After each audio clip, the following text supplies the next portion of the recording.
Good morning, my Real News Media TV family. Thank you so much for tuning in this morning, and I'm wishing for everyone a wonderful and a blessed Sunday.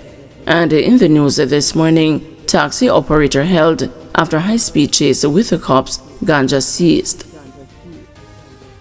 Detectives assigned to the Hanover Police Division have charged 51-year-old Orville Richards, a taxi operator of South Sea Park, White House, Westmoreland, with possession and dealing in ganja following an operation on the Ramble Main Road on Friday, June 6.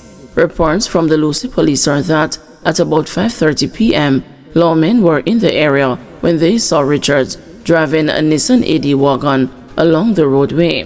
He was signaled to stop, however he disobeyed the police and sped off. He was pursued and the vehicle was intercepted. He was accosted and searched, and the search of the vehicle was also conducted. During the search, one plastic bag with ganja was found in his possession. He was subsequently taken into custody and was charged following an interview in the presence of his attorney. His court date has not yet been finalized. Mother sounded bullying alarm at the Frankfield Primary. 3 Clarendon mothers are raising serious concerns about bullying at a Frankfield Primary School, claiming that their children are being harassed and mistreated despite the school's awareness of ongoing issues among students.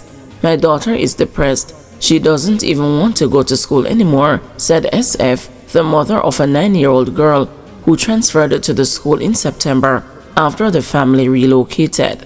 She told the news that the bullying began shortly after her daughter enrolled.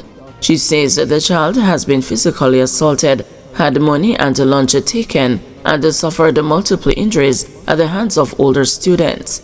Ever since she started going there, she's been having problems with bullies. Her finger got damaged, and she told me that another student did it to her. I went to the school and talked to them, but she is still having the same problem. She came back again with her foot damaged. She said that a child took a metal chair and hit her, a frustrated SF related. She came home again with a pencil point in her hand and said another student used a pencil to stab her. These things have been happening over and over. Her lunch has been eaten, juice taken, and even money taken away. Another day, she was coming down the stairs and one of the boys was passing by. She said that she got one lick on her back, and because she was not expecting it to happen, she lost her balance, the mother recounted.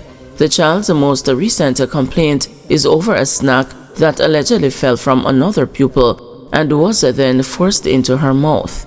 SF is irritated because her child now constantly complains about how unhappy she is at her new school.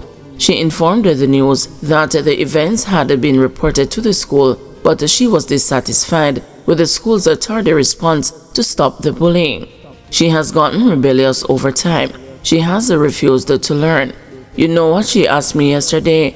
If it was okay to change her name. She was a very high-energy person. She likes to be involved in activities at school.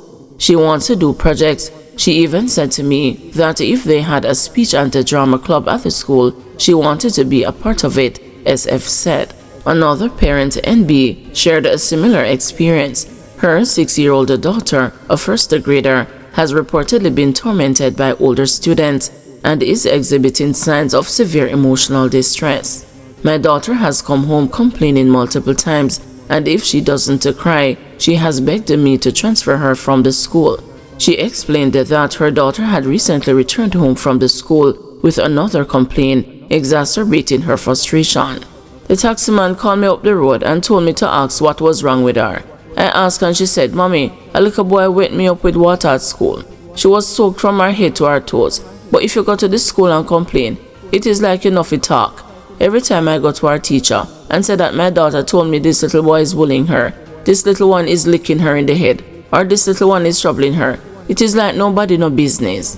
NB said her daughter has repeatedly asked to transfer schools and that seeing other parents voice concerns in a WhatsApp group gave her the courage to speak out.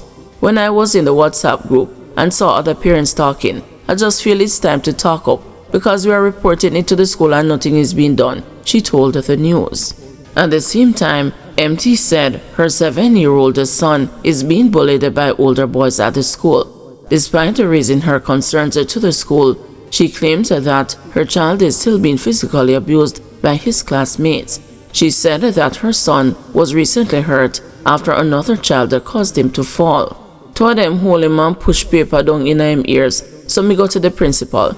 The other day before, me obeyed my son, but me notice him draw away him head. So me ask her what do him. Him said them trip him run a school and him drop and lick him head. When me look good now, me say I want cocoa in him head. Me go run a school go talk and the teacher said me must take him up and carry him go my yard, she complained.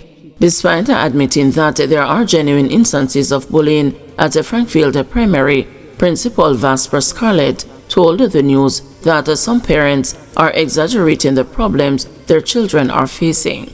You will have a few cases where the bullying is genuine, right? But what I find happening now with today's parents is that sometimes they interfere in the problems that the children have. Children have problems just as adults, and they come in and they interfere with the problems, taking it to another level. We help them deal with the problem, and the students are back as friends the next day. Unfortunately, the parents get involved, and then they are the ones who are against each other, while the students are happy. So sometimes it's not really bullying, but I think the parents sometimes need to understand that students go through different stages in their socialization process, and sometimes, although they should be very concerned about their children, they are not to go into the children's little affairs and then make it bigger than it is sometimes, Scarlett has said. When asked specifically about the 3 students whose parents spoke out, Scarlett said the school is developing initiatives to address the issue, including anti-bullying campaigns and parenting workshops. Firearm and ammo seized as cops raid the sections of Red Hills Road and Papine. 29mm cartridges were seized on Red Hills Road in the parish on Friday, June 6. Reports from the Red Hills police indicated that at approximately 10:55 a.m., a police team, acting on information, conducted a national coordinating roadblock. During the operation, a premises was searched and the ammunition was found hidden inside a house. One man was arrested in connection with the seizure. Investigation continues.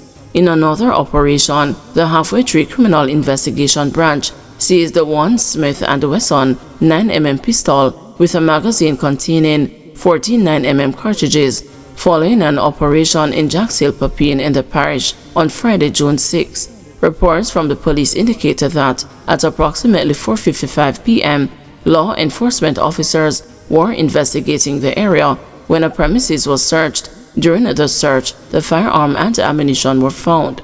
No arrest was made concerning the seizure. Investigation continues. Guys, thanks for watching. Please join us this afternoon at 2 p.m. for another news update.